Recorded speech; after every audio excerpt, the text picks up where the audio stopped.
Hello everyone, I'm JG and welcome back to Music Forever, where today I'm bringing you guys a brand new catch-up review segment where I get to cover some recently released projects from earlier this year that I didn't have a chance to talk about for one reason or another in full when they dropped. So yeah, that's pretty much what we do here in this segment. This is all just my personal opinion, so if you happen to disagree with anything I say about any of these albums, that's perfectly fine. So yeah, let's get started with the first project I want to talk about here today, this new album from Boogie titled Everything's for Sale. Now, I first heard about Boogie through this album and just some of the reception to it. I heard he was signed to Shady Records, which didn't excite me a whole ton because I don't really care for too much of Shady Records' output, honestly. It just kind of falls into that very just technical rap style that just doesn't excite me a whole ton. I mean, if you saw my review of Eminem's last album, you might know a bit more about what I mean by that. But I did hear from several people from this about this album, that is, that his sound here on this project isn't that of the typical Shady Records artist, really. And after listening to this thing, yeah, that's definitely true. Boogie has a sound here on this album that's definitely different than what I would expect from an album coming from Shady Records. That's not to say that the sound that Boogie has crafted for himself here on this project is entirely original or super unique. There's lots of other artists out there that have sounds similar to this project, or at least that could be compared to the sound of this project, but just not really on Shady Records, which I thought was a pretty good thing going into this project. After listening to this album several times over, I could definitely say that Boogie has a lot of potential as an artist here that's showcased here on this project. However, I don't really care for this project all too much in the form that it is in here, that we get here with this album. I think, like I said, there's a lot of good that goes into this project. There's a lot of potential on display here. However, I don't feel like it's executed to its full extent. Either that, or there's some aspects to this thing that I just don't care for overall. It's a bit of a mixed bag, this project, though I do feel that there's maybe just a slight, bit more content on this thing that I don't care for overall, and there's just a good amount of this album that I just don't find super interesting. The production across this album is consistently a bit spacey, a bit moody, even a bit atmospheric at times as well. It's definitely not what you would expect from your typical Shady Record album, and it definitely makes Boogie stand out from some of his peers on that label. However, while I do think the production on this thing overall is pretty fine for what it is, I do feel like paired with some of the performances on this thing, it doesn't really make some of these songs stand out as much as I feel like they should. I just feel like the production here just kind of helps some of these songs fade into the background whenever I'm trying to listen to them. And, I do feel like if some of the other aspects on these songs were a bit stronger, maybe that wouldn't quite be the case. And I'm not sure if I want to put the blame solely on the production here, because I do think it's pretty okay throughout the album. But yeah, I wasn't really a big fan of how some of the other aspects of the album didn't really play to the production strength all that much. The lyrics on this album are pretty decent overall as well. There are a lot of really interesting ideas and stories and concepts packed into this album. On tracks like Self-Destruction, for example, we get some pretty interesting self-reflection there, as well as on many of the other cuts on this album. However, a lot of it isn't really presented in a way that I would say is super new or exciting or interesting. It's just kind of there for the most part. And Boogie's delivery here is, fine as well, I guess. He's a competent enough rapper. He gets the point across, really. However, I wouldn't say any of his flows or deliveries are super exciting. They don't engage me a whole ton. I'm not, on the edge of my seat, excited to see where whatever story he's telling is going to go next. For the most part, I'm just kind of, taking it in and just kind of, listening to it, really. Not really doing all too much with it aside from that. Also on this album, Boogie does a fair amount of singing as well, which is something that lots of rappers do nowadays. It's far from a new thing. However, I will say that while I do, at least appreciate the effort he's putting in there to do a lot of his own hooks and doing all the singing, really bringing something new to his music that wouldn't be there otherwise, I'm not really a big fan of Boogie's singing voice. He's far from one of the best singers that happens to rap. Also, his voice isn't all that great in my opinion. I could see it working in the context of an album where maybe he only occasionally does some of his own hooks and singing, like he keeps it to a minimum. I could see it working in a context like that, even if it's not, like the best voice in the world. However, he does a fair amount of singing on this project, and given how much singing he does do here, I do wish that singing was more of his strong suit, or at least that he was a bit better just at it overall. Some of the tracks on this thing, like Silent Ride, for example, just get completely ruined by the sound of his voice, which isn't all that great. I feel like if this track was handled by a different singer, it could have turned out much better than what we actually get here on the project. The features on this album are also a bit of a mixed bag as well. The only one that I really care for a whole ton is the Jid feature on Soho. I thought his verse was pretty great overall. Reminds me that I really should get around to checking out one of his full release albums, considering I've liked a lot of the features I've heard him on. But a lot of the other features on this thing outside of him aren't all too exciting. Of course, you have the Eminem feature on this thing that people have already talked about to death. It was one of the reasons I was, hearing about this album so much, was because of this Eminem feature, which, yeah, does feature some pretty bad bars on his part, but also features him, rapping pretty not good, I guess you could say, over another trap-sounding instrumental, kind of like he was doing on Kamikaze that I didn't enjoy. And, this does make me think, not really related to the album all too much, but it does make me think, for as much hate and criticism that a lot of trap music does get out there for being, simplistic and easy, I guess, to perform, for Eminem, supposedly one of the best rappers out there, to apparently have, so much trouble performing adequately over these trap-sounding instrumentals, really makes you wonder if they're really that easy to perform over. I mean, I'm not a big fan of trap myself, so I really can't say, but I don't know, just makes you think is all I'm trying to say. A lot of the other features on this thing either aren't super exciting, like the Black feature on Skydive 2, or just some of the other ones that are just kind of there, really. I mean, this album overall, it's not a terrible project. Like I said, there's a lot of potential on display here in this album, and I think Boogie has the ability to make a great album in the future. I especially like the fact that he has a sound that's different from a lot of shady records. I like the fact that he's clearly pretty ambitious when it comes to both rapping and singing on his projects. He clearly does have some pretty decent lyrics mixed in there as well. I just feel like some aspects need to be changed around a little bit before a really great album could come from Boogie. Maybe cut back on the singing a bit, or work on improving it overall, get some better features, have a bit more, I guess, energy with the delivery of some of these lyrics.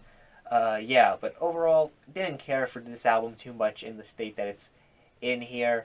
It's not a terrible project, like I said, and I have a good feeling that some people out there may enjoy this if you're a hip-hop fan. I mean, I would at least give some of the cuts on this thing a listen, aside from the Eminem verse, which I'm sure you've probably already heard or at least read the lyrics to. Not an awful project, but one I really didn't care for too much. Moving on, though, we're going to be talking about the newest album from Saor. I believe I'm pronouncing that correctly, Forgotten Paths, and I do apologize if I did mispronounce that. Overall, if you follow my channel, you know that I'm not the biggest black metal fan out there. Not that I dislike the genre by any means, but it's just not one of my favorite metal subgenres out there. However, on occasion, I do like to check out some new releases from the genre and things like that, just to see if I find something I like, really, especially if a project is getting a lot of critical acclaim thrown its way. And that's exactly what happened here with this project. I heard a lot of good things about it, so I decided to check it out, even though I hadn't heard anything from this group prior, and I still had not heard anything else from this project, with the exception of this album. I'm really happy I decided to check this album out because I ended up liking it quite a bit. Overall, this album is a really interesting mix of the more atmospheric vein of black metal with a little bit of Celtic music influence as well. It's a pretty interesting blend, and it's one that's really enjoyable to listen to. I also like that this project overall isn't one that's super long. It's just a little under 40 minutes in length, only 4 tracks, even if 3 of these 4 tracks are pretty lengthy songs running over 10 minutes in length. This thing doesn't feel like it lasts too long, but it's not too short either. It's like perfect length, really. Listening to this album, you get a really strong sense of nature. Listening to it just through the overall sound of the music, you could just tell that the band was clearly inspired by a lot of nature, and it just perfectly translates into the music format. I love the really atmospheric sound that this project has going for it, and I love how it's able to transition between these very beautiful moments that are just very majestic and nature inspired to these very aggressive and otherworldly black metal sounding moments. This relationship between the more aggressive moments of these songs and the more atmospheric and beautiful creates really interesting tracks overall that, like I said, despite lasting over 10 minutes in length, still feel really full of content overall. These don't feel like tracks that drag on and on. It doesn't feel like a shorter length song being stretched out for 10 minutes. These are all really engaging and enjoyable listens. And occasionally this album will throw you a bit of a curveball as well, outside of those already very interesting elements that it already has going for it. For example, on the third track on the album, and I'm probably going to butcher this name once again, but Braun, something like that, I apologize once again. This track is pretty interesting because aside from having a lot of what I've already mentioned so far that makes these songs so interesting, you also have these female vocals mixed into the track as well that also sound really beautiful. They sound really heavenly. It just adds to that very beautiful quality that this music oftentimes has going for it. It just makes those more aggressive moments feel even more aggressive and nasty. I love it overall. And even the closing track on this thing, Exile, is another curveball in the track listing, because instead of being a 10-minute plus cut like the other three songs, it's this shorter 5-minute long instrumental cut that just really ends off this album on a very nice, shorter and sweeter note. This cut doesn't really feature any super aggressive moments to it. It's a lot more atmospheric, just a lot more beautiful sounding. It definitely pulls from that aspect of the album's overall sound a lot more than the black metal side of things, but it still sounds really nice, and I love how it just kind of concludes the album in a very concrete way. It definitely feels like an ending to this album. Like I said, I'm really happy that I decided to end up checking out this album because, like I said, I ended up really liking this thing, and I have a good feeling that I'm going to come back to this album for repeated listens throughout the year. I'm definitely going to have to spend some time digging into this group's back catalog as well, because if the other albums they've released are at least as good as this one, I'm going to have some new good albums to listen to. So yeah, if you want to hear some new, good, interesting black metal released this year, check out this album because it will not disappoint. Moving on, the next project I'm going to be talking about is actually an EP, not an album. It's the newest EP from Drake Bell, Smoke It Up. Drake Bell, best known for playing the role of Drake in the Nickelodeon kids sitcom Drake and Josh. Classic show from my childhood, a show I really love. And Drake, if you remember, even on that show itself, his character did, perform music, and in that time period that he was a part of that show, he did release a couple of albums as well. And while the music he released in that time period wasn't, super original by any means, it was still, by the standards of, kids' TV show music tie-ins, pretty good overall. Like I said, not the most groundbreaking or new sounding pieces of music ever made or anything, but Drake Bell's earliest work is, at the very least, pretty decent. Moving on from that period in his career, however, his music releases have been a bit more spotty, not just in terms of the quality, but also in terms of the release schedule and things of that sort. However, recently he's been releasing a fair bit more music in the form of EPs and singles and things of that sort. I didn't really care much at all for his 2017 EP, Honest.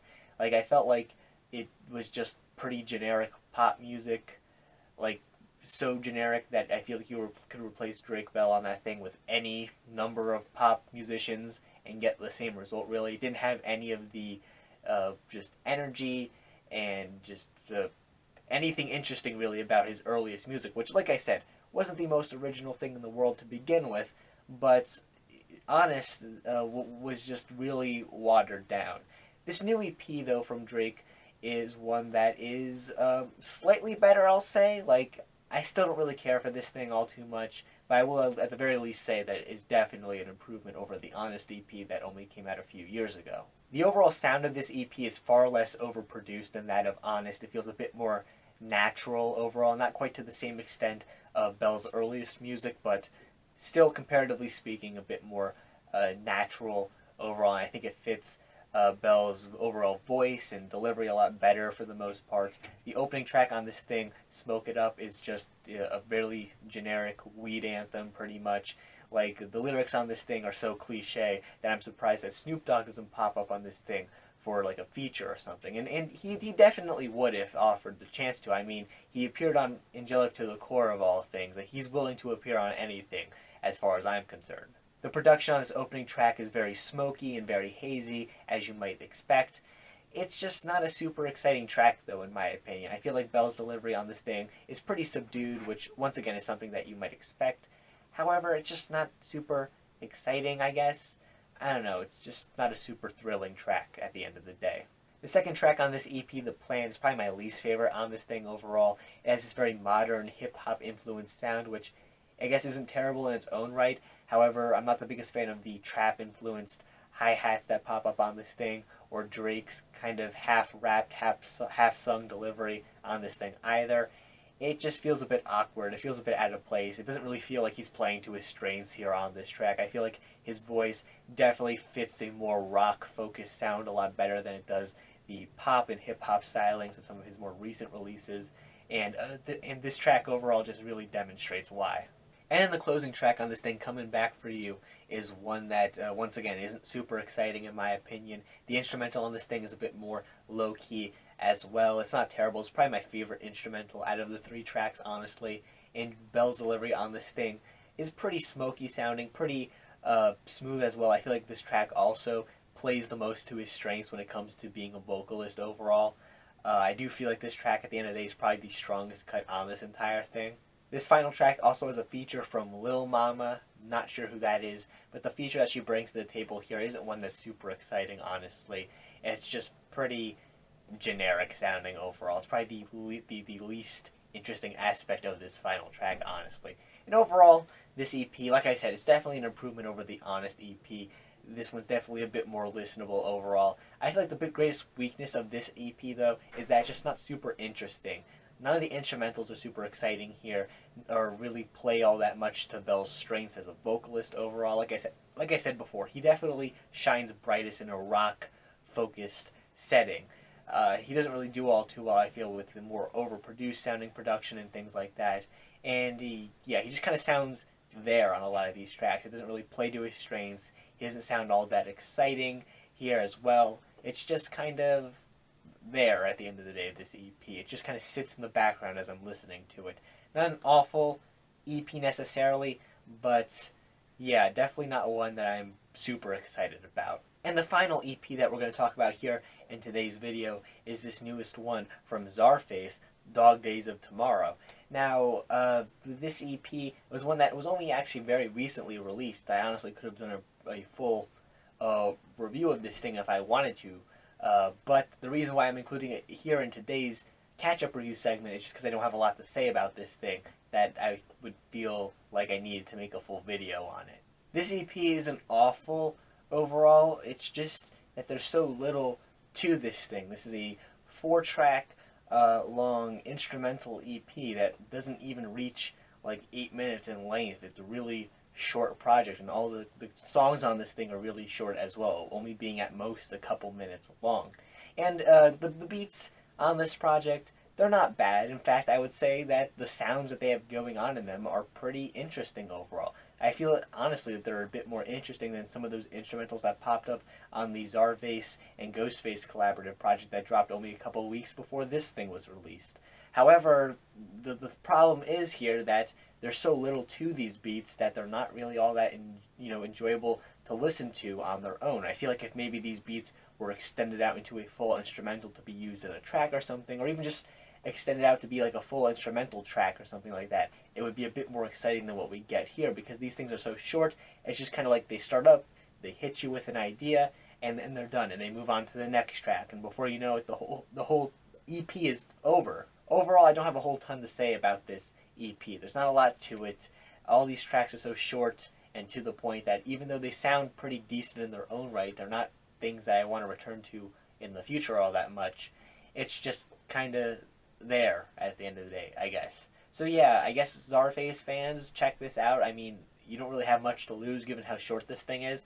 But if you're not a fan of this group already, there's not much of a reason for you to check this out. And I feel like even, fans of this group probably won't be returning to this thing for a ton of repeated listens in the future. Kind of an interesting thing to hear, but not something am ever going to return to probably. So yeah, that's just how I feel about it. That concludes today's catch-up review. If you happen to have an opinion on any of these albums that is different than mine, that is perfectly fine. In fact, feel free to leave it in the comment section down below. And while you're down there, make sure you leave a like on the video and subscribe to the channel for more music-related content. Things like album reviews, track reviews, countdown lists, things like that. So if you happen to enjoy that kind of content, make sure you subscribe. Thank you for watching once again, and stay golden.